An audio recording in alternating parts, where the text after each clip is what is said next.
उसके पास अलग से क्या क्वालिफिकेशन है भाई, वो टिकट मांग रहा है और वो इतना जल्दबाजी कर रहा है। वो तो पार्टी देखेगी लड़वाना किसने, इन 4 इंटरव्यू दे के वो पार्टी में टिकट चाहे कि। आपने कहा कि अगर गलत हो रहा है, संगठन जब बन रहा है, गलत का विरोध करना चाहिए, आवाज उठानी चाहिए। सपने हर कोई लेता है। नारायण विधानसभा क्षेत्र से जस्सी पेटवाल, मैं नाम कोट कर रहा हूँ, उन्होंने बकायदा आपका नाम लिया, आपके साथ कुछ और लोगों का भी नाम लिया। उन्होंने कहा कि जो ये बरसाती मेंढक है, इनके हम साथ नहीं है।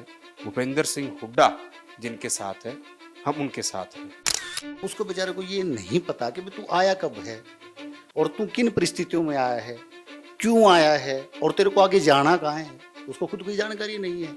अब उसने थोड़ी पता, उसने तो एमएलए बनना है। ऐसा है अपने देहात में, लोग कहते हैं भाई तगाजा ठीक नहीं आया बेटा। उसने तो 2.5 दिन के भीतर तो एमएलए बनना है और 1.5 दिन के भीतर उसने एमपी बनना है। नहीं तो कोई आया कोई ले गया, और हम किस बात की परवाह करें भाई। इसी से 100 आए और 100 चले गए, इसने बेरा नहीं कित जाना अगले। एक वीडियो अगर वो दिखा दे जिंदाबाद के नारे तो दिखा सकता है वो। भूपेंद्र सिंह हुड्डा मुर्दाबाद के नारे लगाए, आपका नाम एक भी छोड़ो हजार, एक भी वीडियो दिखा दे जिसमें मन्ना मुर्दाबाद का नारा लगाया हो। ये जस्सी पेटवाड़ को सीधा सीधा चैलेंज है कृष्ण सातरोड की तरफ से। उन्होंने बकायदा इंटरव्यू में बोला था कि मैं हजारों वीडियो दिखा दूंगा, अलग भी हाथ से हाथ जोड़ो। वो हाथ से हाथ जोड़ने की बजाय आपने शुरू कर दिया हाथ से हाथ तोड़ो, अलग अलग ग्रुपबाजी, आपका भी नाम आया। मतलब जो कहीं ना कहीं नारा देना था कि नफरत की जो दुकान है उसको बंद करना है, मोहब्बत की दुकान खोलनी है, लेकिन किस तरीके से जुत्तम पजार हुई, गाली गलौज हुआ, जिंदाबाद मुर्दाबाद हुआ, ऐसे पार्टी सत्ता में आएगी। तो 2.5 दिन उसको हुए नहीं और वो आके यहाँ मोल करने लगा। पिछली बार जब जिला परिषद का वो मेंबर था, तब मैं भी जिला परिषद का मेंबर था। वो जिस भूपेंद्र सिंह हुड्डा जी की बात कर रहे हैं ना, जो हमारे कांग्रेस के नेता है, वो उनके लिए कैसे शब्दों का प्रयोग करता था, उनको भ्रष्टाचारी वो बताता था। हम उनको उस टाइम पे वहाँ खड़े होकर उनका विरोध करते थे, हाउस में विरोध करते थे, क्योंकि उसको जस्टिफिकेशन देनी थी दुष्यंत चौटाला को। वो तो इनेलो का कार्यकर्ता था, उसने तो जस्सी को ही दिखाना था। मैं भूपेंद्र सिंह हुड्डा के खिलाफ बोल रहा हूँ। आज उसको पता नहीं किसको दिखाना है। अब टिकट एक को मिलनी है, एक अनार 100 बीमार। अब यहाँ 100 तो नहीं कहेंगे, लेकिन 5, 7, 8 लोग कतार में हैं। उन सभी को देखते हुए कांग्रेस बरवाला से कृष्ण सातरोड को ही टिकट क्यों दे? जोगीराम सियाग जी की बात करें तो चलो ठीक है, वो हमारे हल्के से विधायक हैं। उनकी बेचारों की व्यथा ऐसी है कि पिछले दिनों यहाँ ग्रीवेंस कमेटी की मीटिंग में अनिल विज जी आए हुए थे और विधायक जी खुद खड़े थे, कागज लिए, कह रहे थे कि तहसीलदार मेरी रजिस्ट्री नहीं कर रही। वो भाई तो ये कह रहा था कि भाई पिछली बार अगर टिकटें ठीक बटती तो सत्ता में आ जाती कांग्रेस। उसको खुद को ये नहीं पता कि तू किसी और पार्टी की टिकट पे चुनाव लड़ रहा था। वो तो आए हुए, मुझे नहीं पता वो आया भी है कि नहीं अभी तक। उसमें तो 2.5 दिन तो हुए नहीं, वो तो कांग्रेस का मोल करने लगे। जैसा आपने कहा कि पार्टी जिनको उम्मीदवार बनाकर भेजती है, हमको जिताने के लिए उनका प्रयास करते हैं। हार जीत एक अलग विषय है, लेकिन दिक्कत तब आती है जिसके लिए आपने काम किया, जिसके लिए आपने मेहनत की, पार्टी की वजह से, अपने नेताओं की वजह से, लेकिन वो व्यक्ति चुनाव के बाद विधानसभा क्षेत्र से गायब हो जाता है। जो सुख दुख है लोगों के, कार्यकर्ताओं के, आम लोगों के, क्योंकि मैंने बताया नहीं, हार जीत अलग बात है, तब जाके दिक्कत आती है। तो क्या पार्टी इन चीजों को देख के कुछ सुधार नहीं करती? आप देखोगे बरवाड़ा का जो रोड है ना, वो अब फिर बना रहे हैं। इससे पहले 2 बार बन चुका और इसी सरकार में बन चुका। उसने बना दे हैं फिर पाट दे हैं, फिर बना दे हैं फिर पाट दे हैं, फिर बना दे हैं फिर पाट दे हैं। और ये समझ नहीं आता कि भाई आप कर क्या रहे हो। नमस्कार, बिंदास हरियाणा के खास कार्यक्रम कौन बनेगा विधायक में आज हमारे साथ युवा कांग्रेस के प्रदेश उपाध्यक्ष, और फिर मैं यूं कहूं कि अगर छात्र राजनीति की बात करें तो राष्ट्रीय स्तर पर भी वो बड़े बड़े पदों पर रहे, और लगातार मैं अगर 2004 से बात करूं, 2004 से लेके अब तक उनका जीवन जो है वो छात्र राजनीति में गुजरा। और जिस तरीके से हम नेताओं की बात करें, पार्टियों की बात करें, कोई भी पार्टी हो, हर किसी पार्टी का एक जो संगठन होता है वो छात्रों से जुड़ा होता है कि हम छात्रों को राजनीति में लेके आ रहे हैं। तो एक्चुअल तौर पर हम माने कि जिन्होंने छात्र जीवन जिया है और कहीं ना कहीं उन चीजों को खुद ब खुद जिया है कि क्या क्या दुख, क्या क्या तकलीफ, क्या क्या दिक्कतें जो है वो छात्र जीवन में या फिर छात्र राजनीति में या फिर छात्रों को आती है। इन तमाम मुद्दों को लेकर बातचीत करेंगे। लेकिन जैसा आप सभी को पता है कि हम रोजाना बिंदास हरियाणा पर अलग अलग विधानसभा क्षेत्रों से जुड़े ऐसे लोगों को आपके सामने लेके आ रहे हैं जो कहीं ना कहीं चुनाव लड़ने के इच्छुक हैं और अलग अलग पार्टियों के जो लोग हैं कहीं ना कहीं अपने आप को उस पार्टी का संभावित उम्मीदवार भी मानकर चल रहे हैं कि आखिर मुझे टिकट मिले और मैं जीतूं, वो चाहे कोई भी पार्टी हो। तो इस तरह के जो लोग हैं उनसे हम आपसे रूबरू कराते हैं। तो आज के हमारे मेहमान है कृष्ण सातरोड़ जी। कृष्ण जी, पहले तो बहुत बहुत स्वागत है बिंदास हरियाणा पर आपका। हाँ, मैं भी आपके सारे दर्शकों को मेरी तरफ से नमस्कार करता हूं और विशेष तौर पे आपको धन्यवाद देता हूं कि आपने आपके जितने भी दर्शक हैं उनसे रूबरू होने का हमें अवसर दिया, मौका दिया है। कृष्ण जी, जैसा मैंने बताया, छात्र जीवन से आपने राजनीति की शुरुआत की। 2004 में आप जाट कॉलेज के प्रधान थे और तब से लेके अब तक लगातार आप जो है युवा कांग्रेस की बात करें, यूथ कांग्रेस की बात करें, उसमें अहम पदों पर रहे, काफी सारे पदों पर रहे। लेकिन जैसा विधानसभा 2024 चुनाव आने वाले हैं, बरवाला विधानसभा क्षेत्र आपका है और कहीं ना कहीं मैं बात करूं सातरोड़ आपका गांव है। लेकिन अमूमन देखा जाता है, अगर मैं पहले की भी बात करूं, आपको भी सब पता है, बरवाला हलके में कोई भी पार्टी हो, चाहे खासकर कांग्रेस की हम ज्यादा बात करेंगे, बाहरी जो लोग होते हैं जिनको हम पैरासूट कैंडिडेट कह देते हैं, उनको ही वोट दिया जाता है। क्या बरवाला हलके में कांग्रेस को ऐसा कोई खास चेहरा नजर नहीं आया जिसको अपनी टिकट दें? देखिए, आपका सवाल वाजिब है और हमारे कांग्रेस से जुड़े जितने कार्यकर्ता हैं उनका भी क्वेश्चन रहता है। लेकिन हमारी पार्टी जो उसका क्या पैरामीटर है, किस तरीके से वो, क्योंकि जब ऐसा समय होता है तो पार्टी को बहुत सी चीज़ें देखनी पड़ती हैं। मैं उसके लिए अधिकृत नहीं हूँ कि मैं कहूँ कि पार्टी का फैसला जो है वो सही नहीं है, क्योंकि पार्टी ने, क्योंकि उनको लार्ज स्केल के ऊपर देखना पड़ता है, उनको कास्ट का कॉम्बिनेशन बनाना पड़ता है कि ज़िले में कहाँ कहाँ किस किस जाति के उम्मीदवार जो हैं, क्योंकि सभी जातियों को प्रतिनिधित्व देना जरूरी होता है। लेकिन फिर भी जो आपका सवाल है, हाँ, हमें लगता है कि बरवाड़ा हलके में लोगों की भी ये डिमांड है, हम भी ऐसा चाहते हैं कि बरवाड़ा का उम्मीदवार अगर हो तो वो बरवाड़ा के लिए अच्छा सोच सकता है, अच्छा ज़्यादा काम कर सकता है। और पिछले कई दिनों से हम देखते हैं कि हमारी पार्टी नहीं, दूसरी पार्टियों में भी ऐसा रहा कि बरवाड़ा का उम्मीदवार, खासकर पिछली बार जो सारे के सारे उम्मीदवार थे वो हल्के से बाहर के थे, ऐसा लोग कहते हैं। लेकिन हम तो कार्यकर्ता पार्टी से जुड़े हुए हैं। पिछली बार जब को पार्टी ने, हमारी पार्टी जब टिकट दिया तो हमने प्रयास किया, और उससे पहले भी जब भी टिकट दिया तो हमने प्रयास किया, कार्यकर्ता के तौर पे काम किया कि पार्टी किसी भी तरीके से जीते, सत्ता में आए, क्योंकि हमारा ध्येय यही है। आज भी हम डिसाइड नहीं कर सकते, कार्यकर्ता के तौर पर मैं व्यक्तिगत डिसाइड नहीं कर सकता, वो पार्टी देखेगी कि पार्टी को उम्मीदवार कौन चाहिए। हम तो कार्यकर्ता के आवेदक हैं, हम निर्णायक भूमिका में नहीं है कि हम ये तो कह सकते हैं पार्टी को कि हमें अवसर दिया जाए, हमें मौका दिया जाए, हमने काम किया है, हमने ग्राउंड पे काम किया है, हमने संगठन में काम किया है, लेकिन हम निर्णायक भूमिका में नहीं है। वो पार्टी देखेगी उचित उम्मीदवार हम हैं या हमारे अलावा कोई दूसरा है। आपने अच्छा जवाब दिया, ये बात थी आपके कार्यकर्ता की। लेकिन अगर मैं बात करूं, जैसा आपने कहा कि पार्टी जिनको उम्मीदवार बनाकर भेजती है, हमको जिताने के लिए उनका प्रयास करते हैं, हार जीत एक अलग विषय है। लेकिन दिक्कत तब आती है जिसके लिए आपने काम किया, जिसके लिए आपने मेहनत की, पार्टी की वजह से, अपने नेताओं की वजह से, लेकिन वो व्यक्ति चुनाव के बाद विधानसभा क्षेत्र से गायब हो जाता है। जो सुख दुख है लोगों के, कार्यकर्ताओं के, आम लोगों के, क्योंकि मैंने बताया नहीं, हार जीत अलग बात है, तब जाके दिक्कत आती है। तो क्या पार्टी इन चीजों को देख के कुछ सुधार नहीं करती? देखिए, पार्टी सारी चीज़ें देखती है, ऐसा नहीं है कि वो नहीं देखते, वो रिव्यू भी करते हैं कि पिछली बार जब हमने टिकट दिया तो उस आदमी का रिजल्ट क्या रहा, लोगों से कनेक्ट कितना कर पाया। हर पार्टी करती होगी मुझे ऐसा लगता है, लेकिन मेरी पार्टी करती है, 100% करती है। और कई बार क्या होता है कि लार्ज स्केल के ऊपर जब आप इस परिस्थिति में है कि चुनाव आपको जीतना है, लड़ना है, तो कई बार फैसले जो हैं वो इस तरीके से हो जाते हैं कि उनको बाद में जब रिव्यू करते हैं तो पार्टी को एहसास भी होता है कि हमारा जो फैसला था वो सही नहीं रहा, और भविष्य में उस फैसले के ऊपर वो मंथन भी करते हैं, चिंतन भी करते हैं, और उसके बाद में उस फैसले के जो पिछला फैसला जो हुआ उसको सही करके और सही उम्मीदवार भी देते हैं। हमारे ही पार्टी में बहुत लोगों को ऐसे अवसर मिले हैं। उन्होंने पहली बार जो है चुनाव लड़ा और पहली बार में बहुत अच्छे वोटों से जीते, क्योंकि उनका कास्ट का कॉम्बिनेशन, क्षेत्र का कॉम्बिनेशन ऐसा बना और पार्टी ने उनको मौका दे दिया, अवसर दे दिया।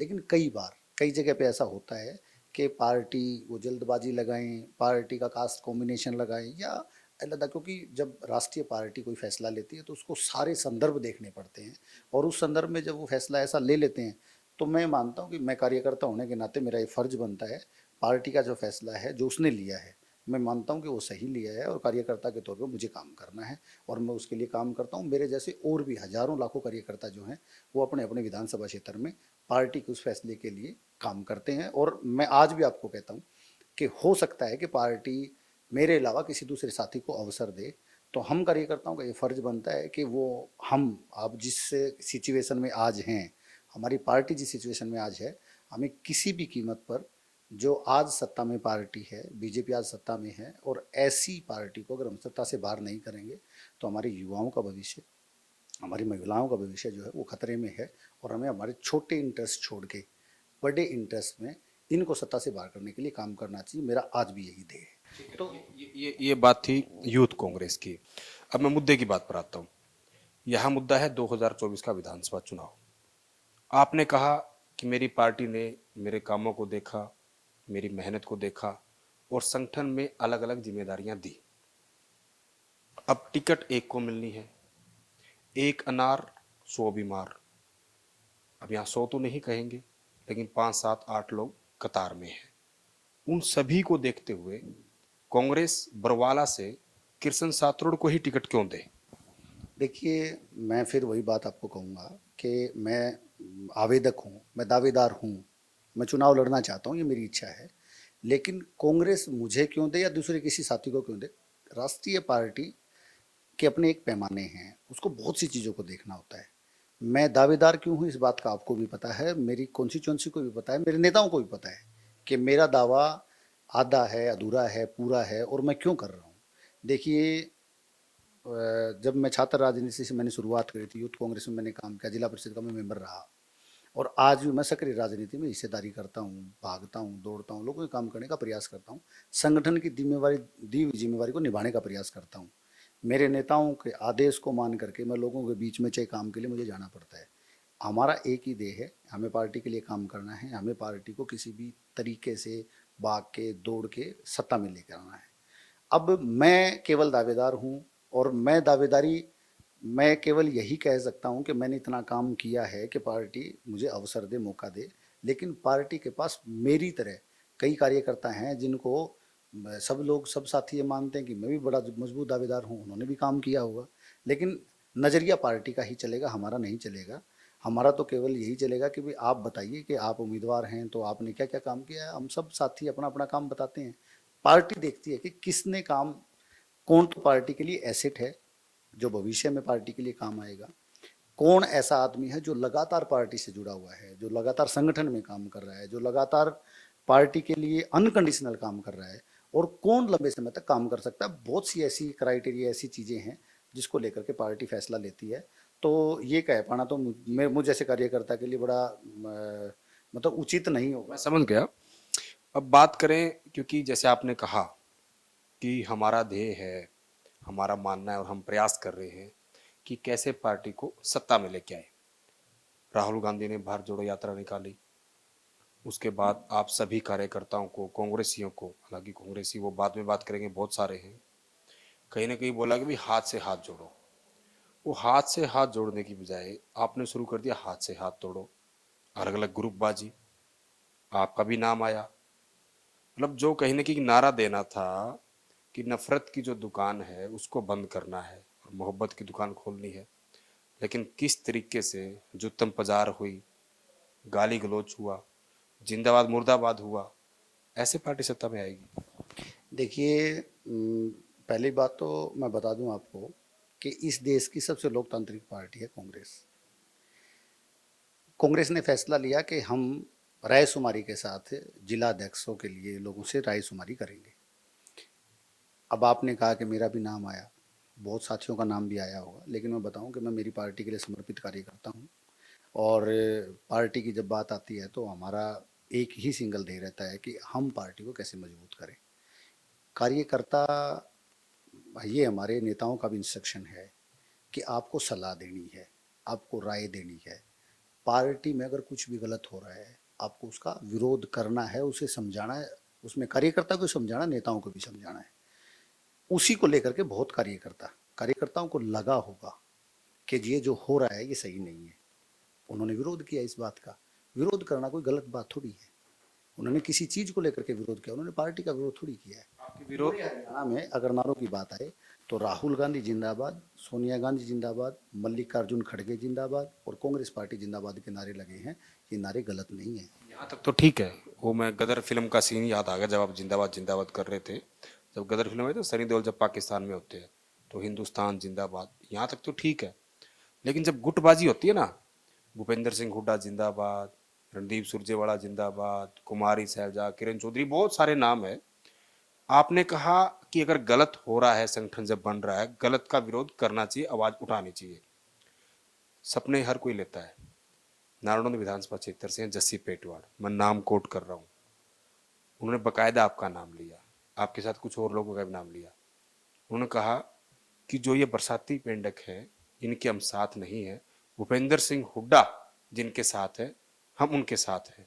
सीधा सीधा इस तरह की बयानबाजी, इस तरह का मनमुटाव रहेगा ग्रुप में बट के तो कैसे सत्ता आएगी? देखिए, बतौर कार्यकर्ता आप मुझे जानते हैं कि मैं कितने दिनों से पार्टी में काम कर रहा हूँ। 2004 में मेरी 18 साल की उम्र थी, तब से मैं पार्टी का पदाधिकारी हूँ, कार्यकर्ता हूँ।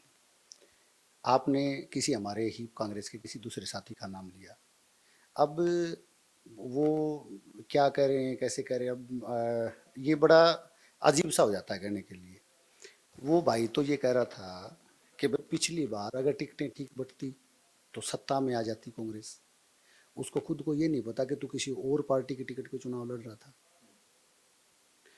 वो तो आए हुए मुझे नहीं पता वो आया भी है कि नहीं अभी तक।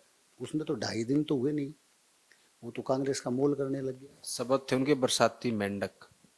मैं बता रहा हूँ आपको कि वो 2.5 दिन उसको हुए नहीं और वो आके यहाँ मोल करने लगा। पिछली बार जब जिला परिषद का वो मेंबर था, तब मैं भी जिला परिषद का मेंबर था।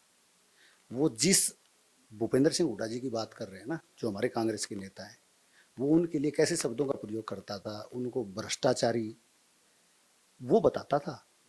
हम उनको उस टाइम पे वहाँ खड़े होकर के उनका विरोध करते थे, हाउस में विरोध करते थे, क्योंकि उसको जस्टिफिकेशन देनी थी दुष्यंत चौटाला को। वो तो इनेलो का कार्यकर्ता था, उसने तो जस्सी को ही दिखाना था। मैं भूपेंद्र सिंह हुड्डा के खिलाफ बोल रहा हूँ। आज उसको पता नहीं किसको दिखाना है।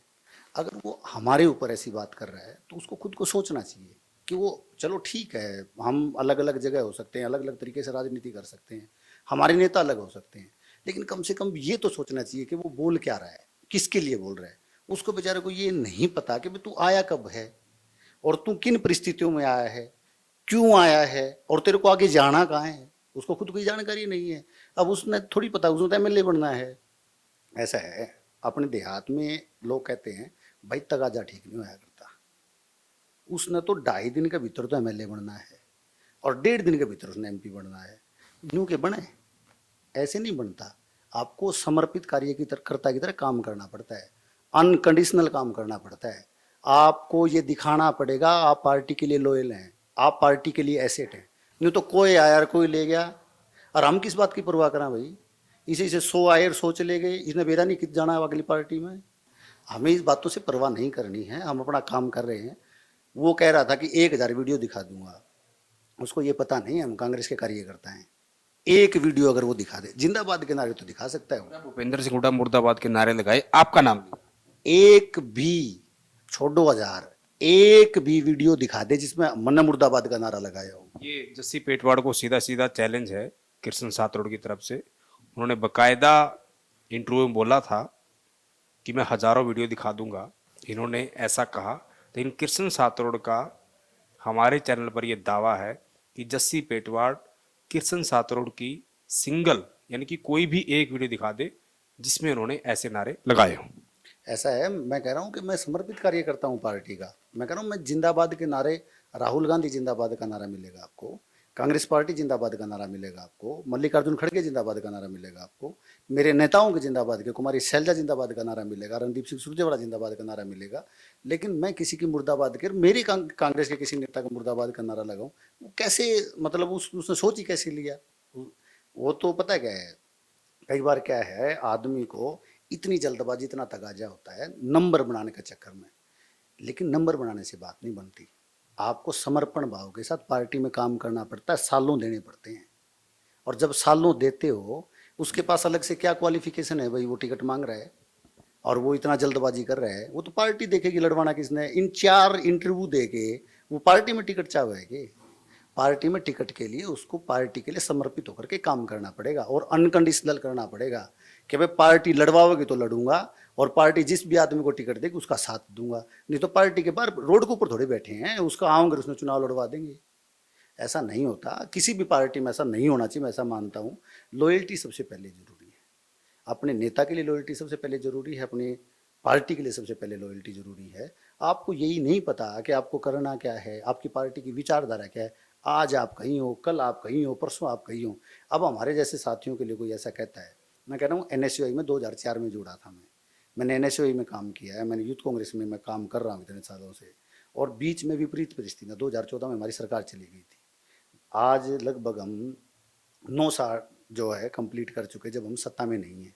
संघर्ष किसने किया है? इस कांग्रेस भवन में जिसका आप जिक्र करो, इस हिसार कांग्रेस भवन में 10 लोग नहीं आते थे। हम तब भी कांग्रेस के कार्यकर्ता थे, कांग्रेस जिंदाबाद के नारे लगाते थे। हम इस कांग्रेस को मजबूत करने के लिए भागते थे, दौड़ते थे, कोशिश करते थे। लेकिन वो लोग जो हमारे ही नेताओं को गालियां देते थे, आज उन्हीं नेताओं के सारे अगर वो टिकट मांग रहे हैं, तो मैं तो रिक्वेस्ट भी करूंगा, हमारे नेताओं को भी कहूंगा कि ऐसे कार्यकर्ताओं की छटनी करके जो आज बहुत जल्दबाजी में हैं और जिन्होंने पिछले समय पे रिकॉर्डिंग तो कह रहा हो उसका है कि जिला परिषद की जब हाउस की मीटिंग हुई तो मारे पपाजे ये हमारे नेताओं के लिए क्या कह रहा था।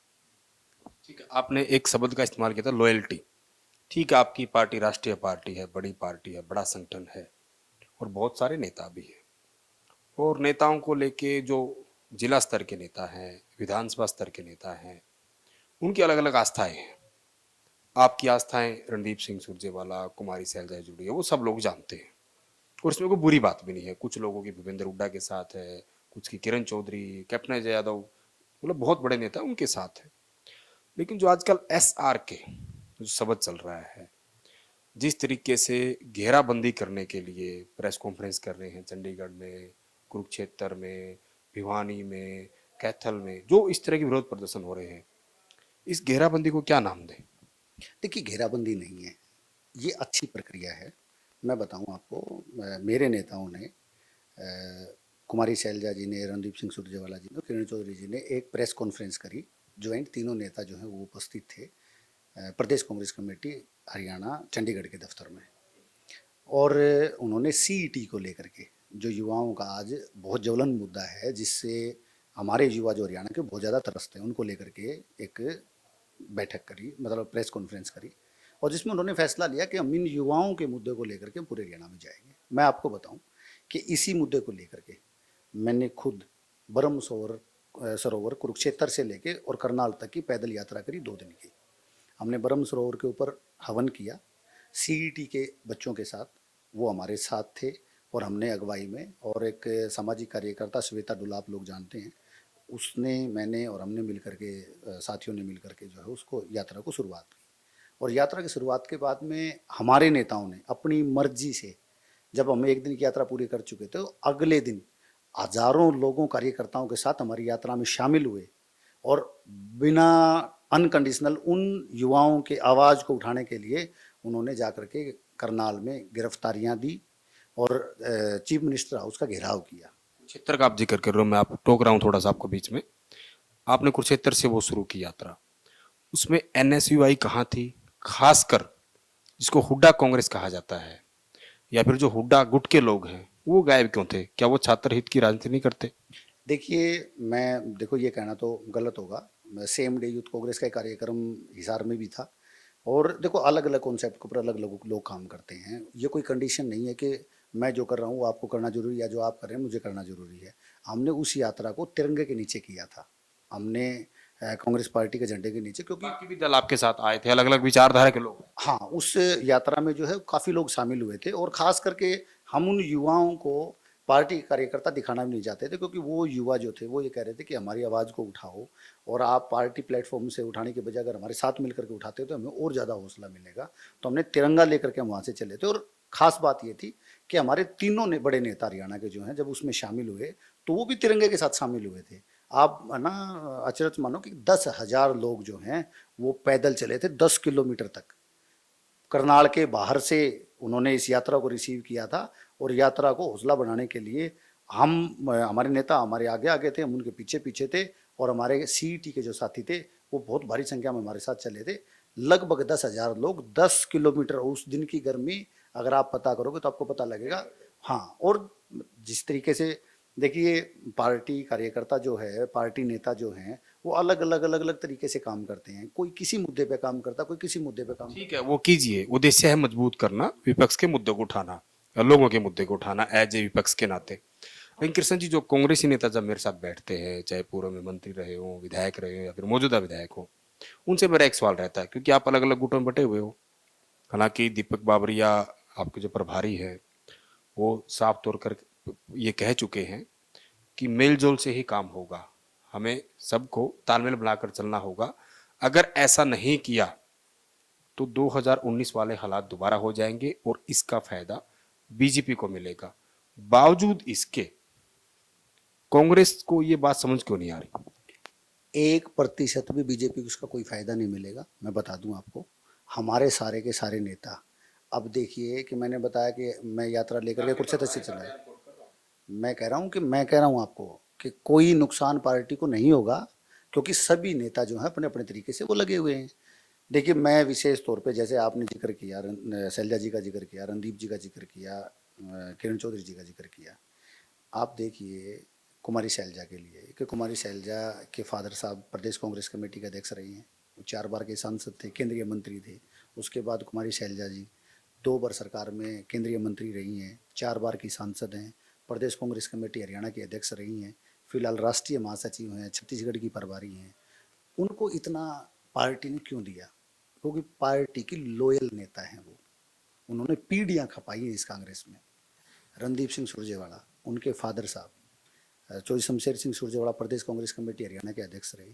खुद रणदीप सिंह सुरजेवाला जी भारतीय युवा कांग्रेस के राष्ट्रीय अध्यक्ष रहे। रणदीप सिंह सुरजेवाला जी हरियाणा प्रदेश कांग्रेस कमेटी कार्यकारी अध्यक्ष रहे 2004 में जब चुनाव था। आज इससे पहले कम्युनिकेशन के इंचार्ज थे वो, अब वो राष्ट्रीय महासचिव हैं। कर्नाटक के प्रभारी, अभी अभी कर्नाटक सत्ता में आई है, अब उनको मध्य प्रदेश का एडिशनल जिम्मेवारी जो है कर्नाटक के साथ साथ चुनाव जिताने के लिए उनको वहां भेजा है। इतनी लॉयल्टी के बाद अगर कोई आदमी ये सोचता है कि हम कांग्रेस को कमजोर करने का प्रयास कर रहे हैं, कैसे कर सकते हैं हम कमजोर? लेकिन मैं बता दूं आपको, मेरे नेता सारे के सारे कांग्रेस के साथ मजबूती के साथ खड़े हैं। वो कांग्रेस को सत्ता में किसी भी कीमत पर लाना चाहते हैं और लाएंगे। और हम कार्यकर्ता हमारे नेताओं के साथ कंधे से कंधा मिला के दिन और रात एक करके, कोई अगर नुकसान भी करना चाहता है तो मैं आपके चैनल के माध्यम से बताना चाहता हूं कि हम नुकसान नहीं होने देंगे। किसी भी कीमत पे हम कांग्रेस को सत्ता में लेकर के आएंगे। ठीक है, आप लेकर आइए, सत्ता में प्रयास कीजिए। लेकिन आपने रणदीप सुरजेवाला का बताया, कुमारी सैलजा का बताया, किरण चौधरी का बताया, ये किस किस राजघराने से और राजनीतिक बैकग्राउंड सारा आपने बताया और हरियाणा के लोग जानते भी हैं। लेकिन दिक्कत वहां होती है, जो हुड्डा गुट के लोग हैं वो बार बार ये बात कहते हैं और जोर शोर से कहते हैं कि 2024 में भूपेंद्र सिंह हुड्डा चीफ मिनिस्टर बनेंगे। इस बात को लेकर बड़ी दिक्कत होती है। देखिए मुख्यमंत्री कौन बनेगा ये हाईकमान बताएगा। बरवाड़ा में वापिस आ जाते हैं। बरवाला से आप अपने आप को भावी उम्मीदवार, भावी विधायक मान के चल रहे हैं और अच्छी बात भी है, मानना भी चाहिए, क्योंकि आप यूथ कांग्रेस से आप इतनी सारे निकल के आए हैं चीज़ों को लेके। बरवाला को लेकर कृष्ण सातरोड़ के मन में क्या ड्रीम प्रोजेक्ट है? वैसे तो बरवाला का हाल किसी छिपा हुआ नहीं है, बरवाला कैसा है, किस तरह की सूद बरवाला के लिए जो अब तक के विधायक बनते रहे हैं, कोई भी सरकारें रही हो, कृष्ण सातरोड़ के मन में कोई ऐसी टीस हो? क्योंकि आफ्टर ऑल ये तो होता ना कि मैं सुधार कराऊंगा, विकास कराऊंगा। विकास एक शब्द कहने को तो 3 अक्षरों का शब्द है, लेकिन बहुत बड़ा शब्द है। सरकार 5 साल के लिए बनती है। कृष्ण सातरोड़ के पास क्या क्या ड्रीम प्रोजेक्ट है?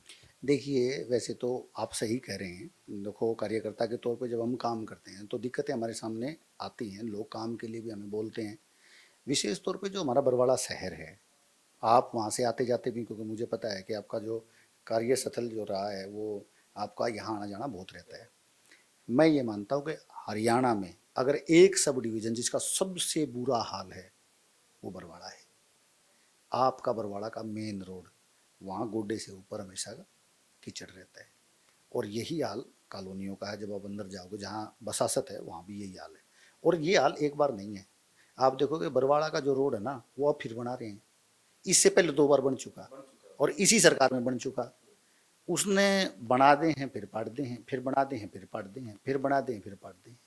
और ये समझ नहीं आता कि भाई आप कर क्या रहे हो। ना तो आज तक हमारे समझ आया। वो हो सकता है कोई सोने वगैरह का रोड बनाते हो ना, सोने चांदी का, क्योंकि वो जो बजरी का, तारकोल का, जो चीजें डलती रोड में बनाने में सामग्री, हो सकता है उससे बात ना बन रही हो। और वहां के जो विधायक हैं वो तो है भी गठबंधन के, जेजेपी कोटे से जेजेपी के विधायक है जोगीराम सिहाग। जोगीराम सियाग जी की बात करें तो चलो ठीक है, वो हमारे हल्के से विधायक हैं। उनकी बेचारों की व्यथा ऐसी है कि पिछले दिनों यहाँ ग्रीवेंस कमेटी की मीटिंग में अनिल विज जी आए हुए थे और विधायक जी खुद खड़े थे कागज लिए, कह रहे थे कि तहसीलदार मेरी रजिस्ट्री नहीं कर रही। वो खुद लाइन में खड़ा होना पड़ता है। भाई हालात अगर ऐसे हैं, देखो वो हमारे हल्के के प्रतिनिधि हैं, लोगों ने उनको वोट दिया है, वो चुन करके गए हैं। चलो ठीक है, समस्या सारी तरह जगह होती है, लेकिन उनको बर्ताव जो है विधायक जैसा करना चाहिए अपने हक के लिए। अगर उनसे बात नहीं बन रही, छोड़ दो, जरूरी थोड़ी है। आपकी सुनवाई नहीं हो रही है, आपकी पार्टी आपकी सुनवाई नहीं करती, आपकी सरकार आपकी सुनवाई नहीं करती, लेकिन वो एक बार तो ये कह देते हैं लोगों को, भाई सुनते नहीं। ये मुख्यमंत्री आ रहे थे तो उसमें कसीदे इतने पढ़ दिए, समझ में नहीं आई कि ये बरवाड़ा का बुरा हाल ऐसे क्यों है। अगर मुख्यमंत्री जी के साथ उसकी इतनी अच्छी है उनकी और वो काम करवा सकते हैं। मेरा खुद का गांव सात रोड, देखिए बरवाड़ा का सबसे बुरा हाल दूसरे नंबर पर अगर कोई है तो सात रोड है। सात रोड, हमारा जो छोटी सात रोड गाँव है वो नगर निगम में आ गया। हमारी 3 पंचायतें थी, एक बड़ी सात रोड, 2 सात रोड छोटी है जो, उसमें सात रोड खुर्द और खास जो है वो नगर निगम में आ गया। इन्होंने क्या किया कि भाई हम उसमें सीवर बिछाएंगे, बहुत अच्छी बात है, कोई दिक्कत नहीं। लेकिन सीवर के नाम पर हमारा सारा काम पाड़ के गिर दिया। आप सात रोड में एक जगह से घुस के दूसरी जगह से नहीं निकल सकते। देखिए, बात करने के लिए मुद्दों की अगर बात करेंगे तो इतनी ज़्यादा हैं कि भाई आप तो पूछ नहीं सकते, हम गिनवा नहीं सकते। इन्होंने हमारे बरवाड़ा हल्के का इतना बुरा हाल कर दिया, विशेष तौर पे बरवाड़ा शहर, विशेष तौर पे जैसे हमारा ये मिल गेट का जो एरिया है हमारा सात रोड का जो नगर निगम में आता है। इन्होंने क्या किया, इनके पास कंक्रीट करने के लिए तो कुछ है नहीं। ये क्या करते हैं कि ये 2% करके 100% दिखाने का प्रयास करते हैं। और उसमें तकलीफ किसको होती है? तकलीफ लोगों को होती है। ये चाहते हैं कि भी एक गली बन गई, इसका तो फोटो दिखा दो, उसकी वीडियो दिखा दो, और पूरा काम पाड़ रखा है उसका तुम कुछ दिखाओ ना।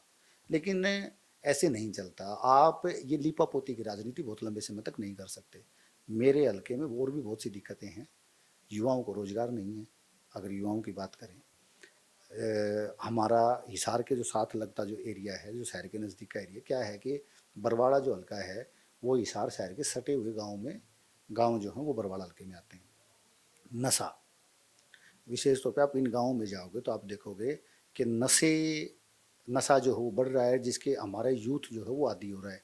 उसका कारण क्या है? देखो, सबसे ज़्यादा बड़ी तो बेरोजगारी है, जिसकी वजह से युवा जो है, जब आप उसको बिजी नहीं करोगे, अगर उसको आप काम नहीं दोगे, उसको आप खेलने तक, ग्राउंड तक लेकर नहीं जाओगे खेलने के लिए, तो वो क्या करेगा? अब वो 17 साल का बच्चा जो है, 16 साल का बच्चा जो है, 18 साल का बच्चा उतना अवेयर थोड़ी है। तो वो जो टारगेटेड लोग हैं जिनने नशे की तस्करी करनी है, जिसे नशे का व्यापार करना है, वो ऐसे बच्चों को टारगेट करते हैं। और सरकार आंख मूंदे सुती है। सरकार ना तो उसको रोकने का प्रयास कर रही है, सरकार ना उसके ऊपर कोई कंक्रीट काम कर रही है। वो अखबार में छपवाने के लिए, दिखाने के लिए तो ऐसा करते हैं, लेकिन कंक्रीट कोई काम जो है वो ज़मीन के ऊपर कहीं होता नहीं। तो और भी बहुत सी ऐसी समस्याएं हैं मेरे बरवाड़ा हल्के की, जिसके ऊपर काम करना बहुत ज़रूरी है। हम पता नहीं क्यों, पिछली बार भी ऐसा हुआ कि बरवाड़ा हल्का सत्ता में नहीं था, अब की बार भी ऐसा हुआ कि सत्ता में तो चले गए, लेकिन अगर मेरी ख्याल से लोग विधायक जी के पास जाते हैं तो विधायक जी का वो जो अनिल विज के सामने खड़ा होकर के जो वो बोलने वाला मामला दिखा, तो उसके बाद लोगों ने वैसे हौसला छोड़ दिया कि भाई यहाँ विधायक की सुनवाई कौन, उसकी रजिस्ट्री कोई नहीं करता, तो मेरे जैसे और किसी साधारण आदमी की रजिस्ट्री कौन करेगा यहाँ। ठीक बात है, और ये बड़ा मुद्दा है क्योंकि बाहर के लोग आकर विधायक ज्यादा बनते हैं। अंतिम सवाल है मेरा, किरसन सातरोड को 2024 में अगर गुटबाजी के चलते टिकट नहीं मिलती है या वंचित रह जाते हैं तो फिर कृष्ण सातरोड क्या कदम उठाएंगे? देखिए, मैं पार्टी का कार्यकर्ता हूँ, पहली बात ऑलवेज पॉजिटिव, आदमी को सकारात्मक सोचना चाहिए, नकारात्मक मेरा सोचने का काम नहीं है। मेरी पार्टी मुझे क्यों मौका नहीं देगी? मैं मानता हूँ पहली बात, मेरी पार्टी मौका देगी और 100% मौका देगी, दूसरी बात के ऊपर मैं विचार नहीं करता। और अगर मौका देने की बात आती है तो जैसे मैं मांग रहा हूँ दूसरे साथी भी मांग रहे हैं, और पार्टी के नज़रिए से जो हम देखेंगे, देखिए मेरे साथ जुड़े हुए साथी हैं, मान लो कि 10 युवा साथी मेरे साथ जुड़े हुए हैं, सबको काम की भी आवश्यकता है, सबको रोजगार की भी आवश्यकता है, लेकिन एक समय पे एक आदमी को ही अकोमोडेट किया जा सकता है। हो सकता है आप एक आदमी एक साथी को एडजस्ट कर सकते हो, तो आपका सवाल वाजिब है, लेकिन मैं जवाब आपको यही देता हूँ कि मेरी पार्टी मुझे आज तक अवसर दिए हैं, आज भी मुझे अवसर देगी। और अगर मैंने काम किया है, अगर मैंने कार्यकर्ता के तौर पे काम किया है, मैंने पदाधिकारी तौर पे सही काम किया है, तो पार्टी मुझे इस समय अगर उचित समझेगी तो मुझे 100% अवसर देगी। और अवसर देगी तो मैं इस बात का भरोसा देता हूँ कि मेरे जो हल्के के साथी हैं, युवा हैं, बुजुर्ग हैं, महिलाएं हैं, माताएं हैं, बहनें हैं, भाई उनके मिलने और जुलने से हमारा जो हल्का है वो इस सीट को कांग्रेस पार्टी के झोली में डालना चाहता है।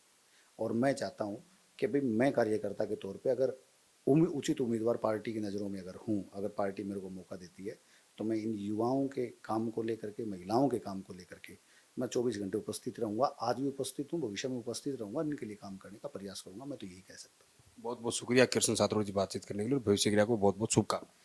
मैं विशेष तौर पे बिंदास हरियाणा के जितने भी दर्शक हैं उनको भी मेरी तरफ से राम राम भी कहूँगा, नमस्कार की भी कहूँगा, और आपका विशेष तौर पे धन्यवाद करूँगा कि आपने आज इतने बड़े प्लेटफॉर्म पे मेरे को बोलने का मौका दिया। शुक्रिया। तो ये थे यूथ कांग्रेस के नेता कृष्ण सातरोड़, जिन्होंने बड़ी साफ गोई से अलग अलग मुद्दों पर बात की। और देखो, आप भी दर्शक, सब लोग जज भी करते हैं, देखते भी है, एक चीज जरूर नजर आई होगी कि कितनी साफ गोई से कोई भी बात हो, छोटी बात हो, बड़ी बात हो, संगठन की बात हो, टिकट मिलने की बात हो, बड़ी सकारात्मक तरीके से पॉजिटिविटी के साथ इन्होंने तमाम बातों का डीपली जाकर जवाब भी दिया, और ये भी बताया कि आखिर बरवाला विकास में अगर वंचित रहा है, अगर बरवाला का विकास जितना होना चाहिए था, जो दूरदर्शा आज बरवाला किसी से छुपी हुई नहीं है, उसका कारण क्या है, वो भी इन्होंने हमारे कैमरे पर बताया। बाकी आप तो जनता है, आप सब जानते हैं, सब दर्शकों को पता है।